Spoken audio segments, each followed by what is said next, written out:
What up guys, welcome back to another episode of Punting for the People. Today we are not on my balcony, we are not walking to Aldi, we are in town in Hildesheim. I've brought Marianne along because we're in for a special treat. We're here, we're going to one of the residents of Hildesheim's restaurants. They're actually a fan of the team, a fan of the vlog as well. We are making our way through the city now to head there.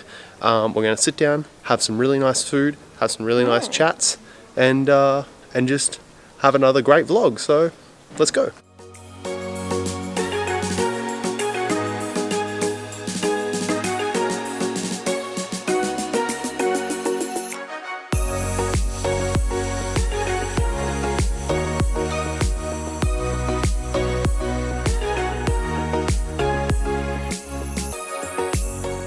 So we have arrived, we're here at Maigrafen. It's a restaurant in Hildesheim. We're going to head inside and see what there is to eat.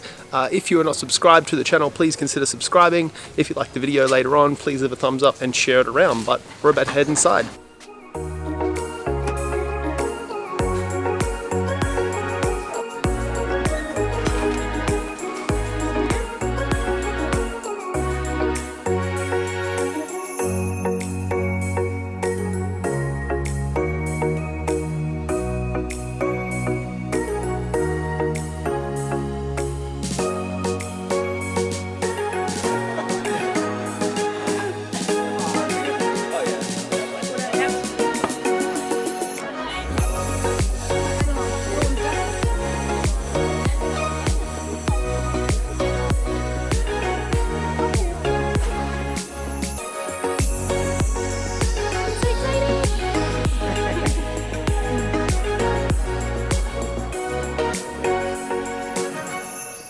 Okay, so introduce yourself to the vlog.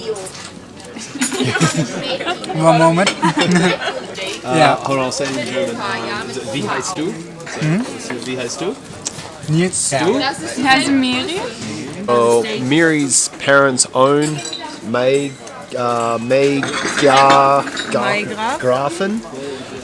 and they brought out a unbelievable, delicious German spread. We've got Bratkartoffel, steak.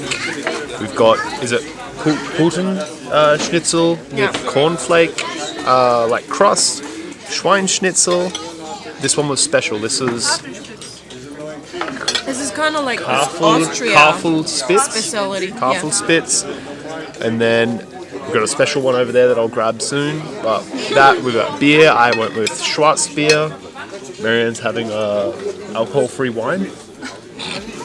No, Apfelschorle. Apfelschorle. Yeah, basically. And then, sorry, their alcohol-free Weiss beer. That's what I got my steak in. So, about to eat up, and we'll talk a little bit more after we are fed.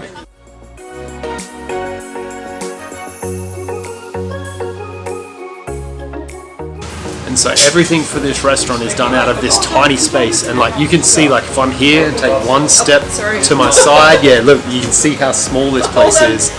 So everything from this whole restaurant comes through this tiny space, and everything is touched by this gentleman here, the single man making every single dish that comes out of the kitchen. So it is a hectic time.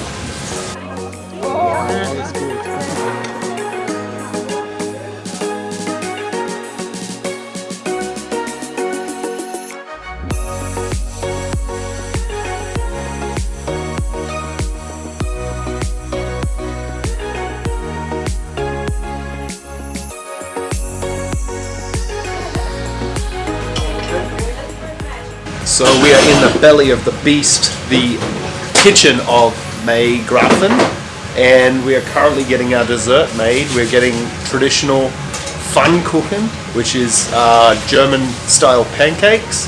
We're getting it with, we're having Kirschen, like cherry, ice. You know my problem with ice cream, ice, and I'm not sure what else, but we'll see.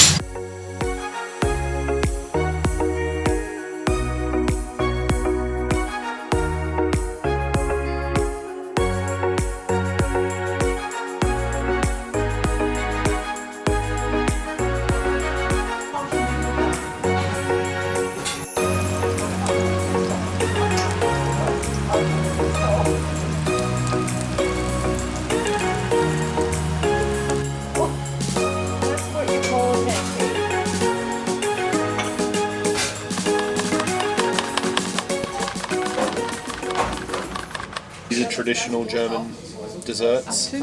Yeah, definitely. These This- two, yes. obviously. Yeah, for me, stereotypes of Germany is like lederhosens. hold Everyone on, drinks hold on. like liters and liters of beer. All my subscribers seem to think that I think the Bavarian food equals German food, but I'm not that dull. I know that there's different kinds of food. But I guess what are some of the stereotypes that Germans feel are overused about Germany? Like if you were to go to, say, France or Australia or America, like what are the big ones that you think that you'd find are stereotypes that have to be broken that aren't actually true?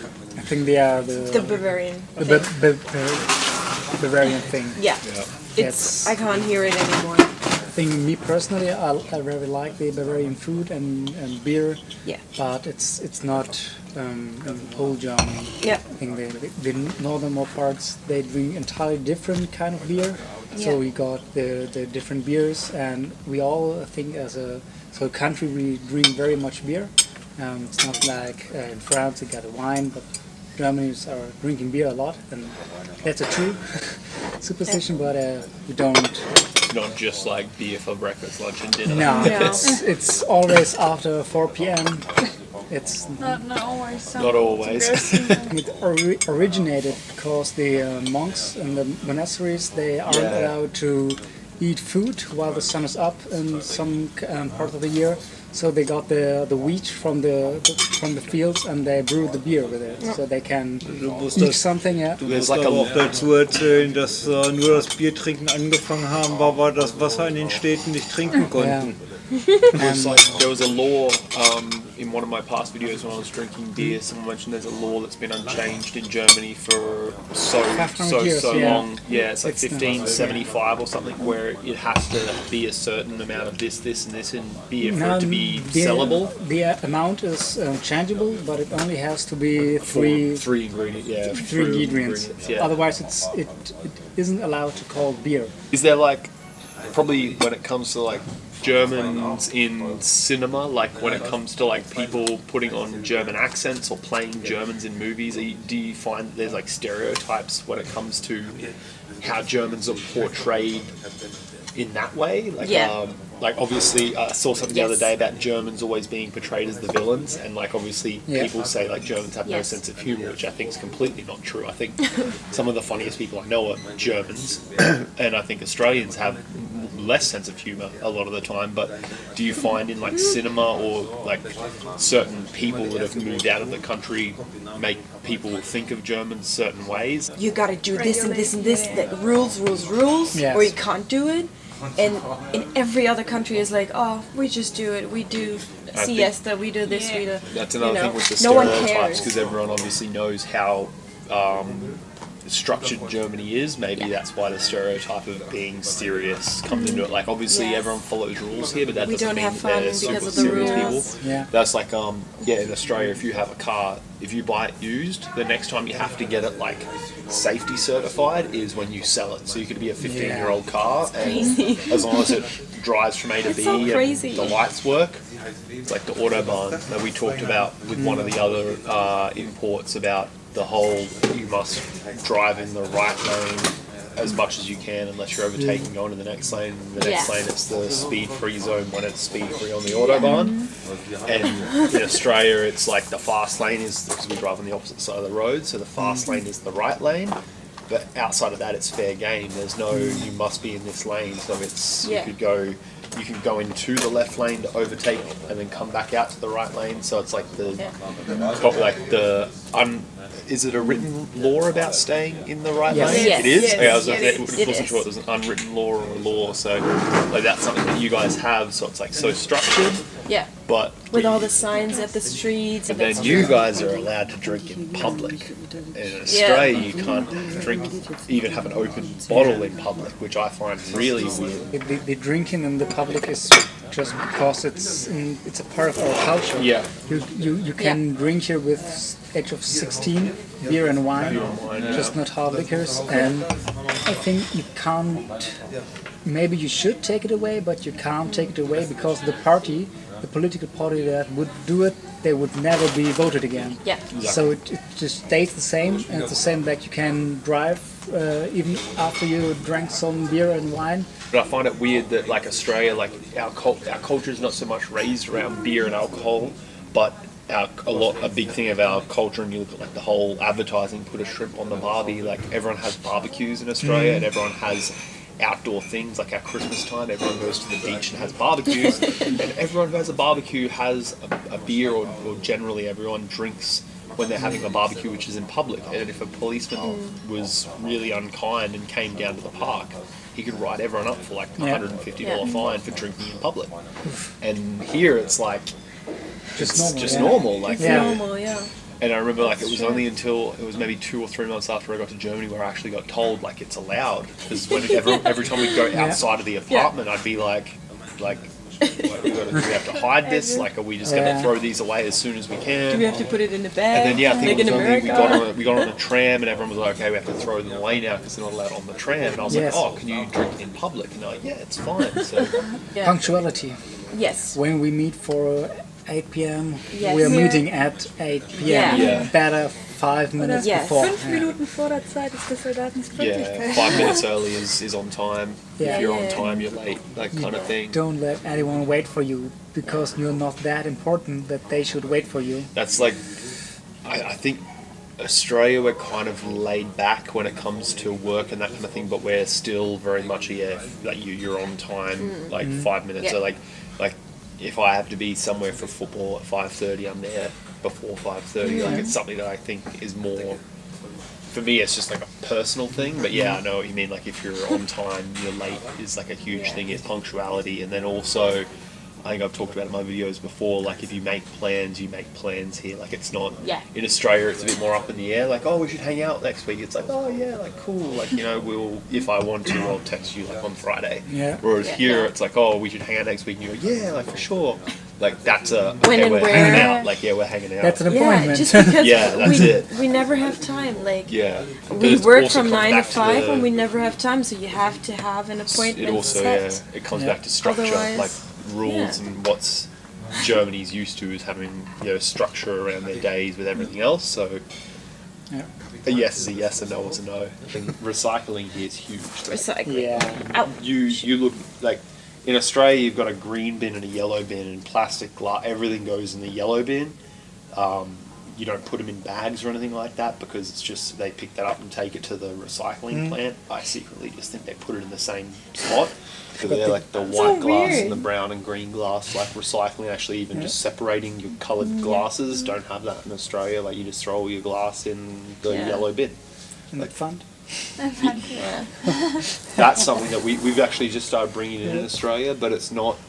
I think there was outrage when I said that fund was a tax, because that's what it's going to be in Australia. It's a tax that you pay on top of the bottle, and then when you take it back, you get your tax refund from actually recycling it. So it's like fun. It's So the same. the owner of the place that buys them to sell, they won't pay the tax, the fund. They'll just pay the regular price. It's only the consumer that's now in Australia going to pay the extra price, and then they'll get that money back if they bring it back. I just liked going to Kaufland in Dresden with my trolley full of fun, and then you pull up and they literally have the big box behind them, and the person would go hello, and then just start throwing stuff behind them and counting. And I was just like, that's just so easy. It's way easier than the machine.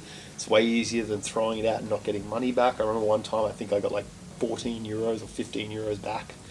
2 big trolleys of. I think it took me like 2-3 months to even realize I could get money back when I got to Germany. And then someone was like, it might have even been you, walked into my room, was just like, are you going to recycle all of those? And I was like, yeah, I'll throw them out. And I was like, no, you take them and you get money back. He used to always like drink a can and then he'd throw it in the bin, and I was like, God damn it, that's 25 cents. Well, guys, I'm back home. I've just awoken from what was a brilliant sleep coma. Had so much fun last night at the restaurant.